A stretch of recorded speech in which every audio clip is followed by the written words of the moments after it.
What's up guys, it's Tommy here and it looks like Liverpool are preparing a club record bid for Alexander Isak. The Swedish striker is Liverpool's #1 transfer target, and Ben Jacobs is reporting, who is a very reliable journalist. He has sources inside Liverpool Football Club that Liverpool are ready to offer a record transfer deal to sign the best striker in the world, as he's dubbed, Alexander Isak. So guys, if you are excited about this news, make sure to leave a like. You guys absolutely smashed it on yesterday's video. It was almost viewed by 15,000 of you guys. So let's try and get this video to 500 likes with your help. That's today's goal. And also subscribe if you're new around here so you never miss the latest and newest Liverpool transfer news updates every single day coming on my channel. And if you want to keep getting notified by YouTube, just turn on the bell notification so you get notified by YouTube that I uploaded a new video. So Liverpool are refusing to give up their pursuit of Alexander Isak, and they are prepared to submit a club record and probably a Premier League record deal or bid for Alexander Isak. But Liverpool know that any deal will be difficult. That's what Ben Jacobs is saying. Arne Slot is absolutely determined to upgrade his squad, and we will talk about Florian Wirtz in this video and Darwin Nunez and what is the latest on that as well. But what is amazing is that the £116 million deal for Florian Wirtz might not be Liverpool's biggest transfer deal of the summer. Who would have thought before the transfer window began that Liverpool means serious business in the summer transfer window? So Liverpool are ready to shatter the British transfer record for a second time in a row, as they are determined to sign Alexander Isak if he is genuinely available. And Liverpool are prepared to submit an offer worth £100 million plus add-ons, which would probably total 130 million pounds. So the overall package could be even higher than the Florian Wirtz transfer deal. And the sources have been informed that Isak is Liverpool's dream target. And Liverpool definitely want to sign a big name centre forward. We are in the process of selling Darwin Nunez. He's in talks with Napoli. And Newcastle would be willing to sanction his departure. Whether Newcastle would be willing to sanction his departure in the aftermath of enjoying a prolific season. As you can see, Alexander Isak had 45 matches in all competitions. He got 27 goals and 6 assists. So 33 goal contributions in 42 games is absolutely stellar. And as you can see, he has a lot of great metrics. He was first with touches in opposition box, second with big chances created as well. And Liverpool are in the process of finalizing the Milos Kerkez transfer deal that will be official next week. Florian Wirtz transfer will be official this week. And Newcastle getting qualified for the Champions League means that they would only sell Isak if the overall package reached close to £150 million. But Liverpool can make it work. If we sell Nunez and Diaz, we can easily get 140 million pounds combined total in. And Liverpool have a lot of wiggle room when it comes to PSR, and Liverpool have already given very strong indications that they are open to spending big if it becomes clear that their #1 target is available. If all the bonuses and add-ons are triggered, then Liverpool already spent 220 million pounds with Kerkez, Wirtz, Frimpong and Mamardashvili. 220 million pounds, and we are only in the middle of June. Absolutely amazing. And Nunez funds would be put straight towards the Alexander Isak deal. Liverpool's desire to sign Isak has increased as Darwin Nunez is expected to depart. Liverpool rejected a £59 million bid from Al Nassr in January for Nunez, so we are looking to get at least that amount in the summer or maybe even more. And Liverpool have been linked with loads of players: Alexander Isak, Julian Alvarez, Victor Osimhen, Benjamin Šeško, Hugo Ekitike, even João Pedro. But I think the #1 target is Isak, #2 is Julian Alvarez, maybe Osimhen and Ekitike are in the frame as well. And the Liverpool fan well put it that you can't win the raffle if you don't buy a ticket. So Newcastle and Alexander Isak himself, the player, is key point in this deal. And I would expect Newcastle to insist he's not for sale. But we did that with players in the past until the money was in front of us. So Liverpool said the player is not for sale. But when Barcelona bid 142 million for Coutinho, we said yes. So you never know unless you make a big enough bid that Newcastle would accept. And ultimately, Liverpool have a lot of respect for Newcastle and the buck stops with them. The Saudi owners, of course, are determined to keep Isak, but you don't know if you can't try. You can't fault the ambition of the club, and Liverpool definitely have to try for this, because this is a huge opportunity for Liverpool to strengthen the team and to dominate not just the Premier League but to try and win the Champions League as well. And Alexander Isak himself must be questioning what he wants to achieve in his career. He's likely saying to himself, he's going to turn 26 soon. Does he just want to play in the Champions League? Or does he actually want to go on and win the Champions League? A similar story with the Premier League. Does he only want to compete in the Premier League, or does he even want to win the Premier League? Does he want to be involved in a title challenge? No disrespect, Newcastle are building a good team, but they are not ready to win the Champions League. They are not ready to win the Premier League.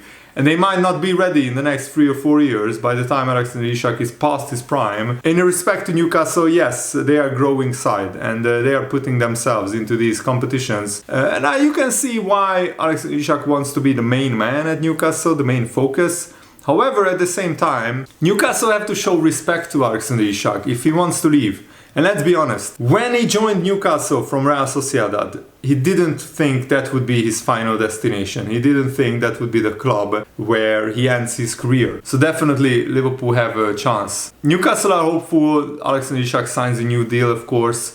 The talks are resuming soon, but if he doesn't commit his future, then Newcastle's stance changes, considering the fee involved may not be there again. Because then Newcastle will be wary of Alexander Isak running down his contract and Newcastle losing out on a lot of money. A Liverpool fan said, when I was told the other day about this, I contained my excitement, but the Liverpool are there to ask the question about Alexander Isak. And now they have actually already asked the question, would he come to Liverpool? So Liverpool already contacted Alexander Isak's agent, and apparently Alexander Isak already told his agent that he's interested in a Liverpool move. So now it's up to Newcastle and Liverpool to sit down at the negotiating table. And lots of people are worried about Alexander Isak's injury record. I will take a look at that as well. But first, let's look at some strikers compared. And of course, you have to decide how strong the Portuguese league is, but as you can see, Victor Gyökeres is the best in a lot of metrics. But if you exclude Victor Gyökeres and his numbers are skewed by the Portuguese league being very weak, you can see that Alexander Isak is better than in terms of goals than Alvarez, Šeško and Ekitike. He is up there with shots,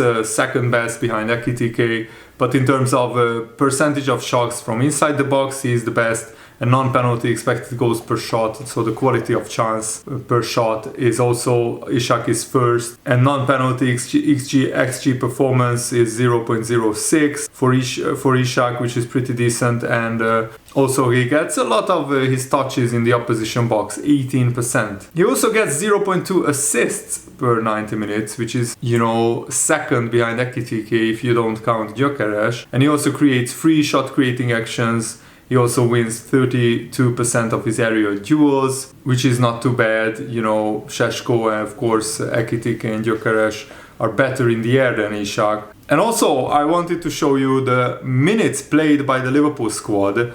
And you can see Isak is in the middle for reference, and this is for the past 3 seasons. And Liverpool are buying in a very robust, strong players. It's a super smart transfer recruitment strategy from the Liverpool laptop wizards, as this Liverpool fan puts it. The Liverpool data analysis team has put together a team which is very, very resolute and resilient and not getting injured that much.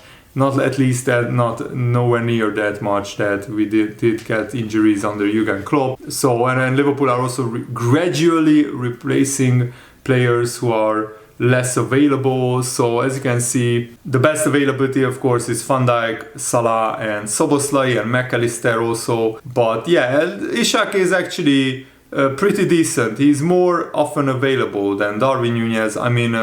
He has more minutes than Darwin Nunez, Gravenberch. Gravenberch, look at his graph. This past season he played like almost twice as much as the previous 2 seasons combined. So hopefully with Wirtz getting signed, Gravenberch can be rotated with Szoboszlai, McAllister, Curtis Jones, so he doesn't have to play as much. And yeah, Diogo Jota's minutes are really troubling. He had 3 injury hit seasons in a row. So let me know what you think about this Alexander Isak story. I think it's absolutely fascinating, and I'm really looking forward to Liverpool bringing him in. Hopefully we can make a deal work with Newcastle. And now let's turn our attention to Florian Wirtz, because today, Thursday, marks the big day for Florian Wirtz at Liverpool. He's set to arrive today, and the first part of his medical is expected to be completed later today if possible, and the second part of the medical will be on Friday. And it's a big 48 hours for Liverpool, as record signing Florian Wirtz is flying into Liverpool, to England, and Louis Steele says to Wirtz, "Don't get used to this weather, mate," because in the summer it's sunny, it's shining, it's dry, but then in the autumn it starts raining and starts getting cold, of course, in England. So Florian Wirtz is looking to complete his signing tomorrow, and then Milos Kerkez should get done in the next week. And for Liverpool, the next task is to balance the books with sales, with player sales. That's why Chiesa and Darwin Nunez are in talks with Napoli, and Liverpool will go for a number 9 and a centre back. And Liverpool want to sign a homegrown centre back, what I'm hearing. Fabrizio Romano also said from exclusive story on deal agreed 8 days ago to Florian Wirtz's arrival at Liverpool, with medical to follow in the next 48 hours.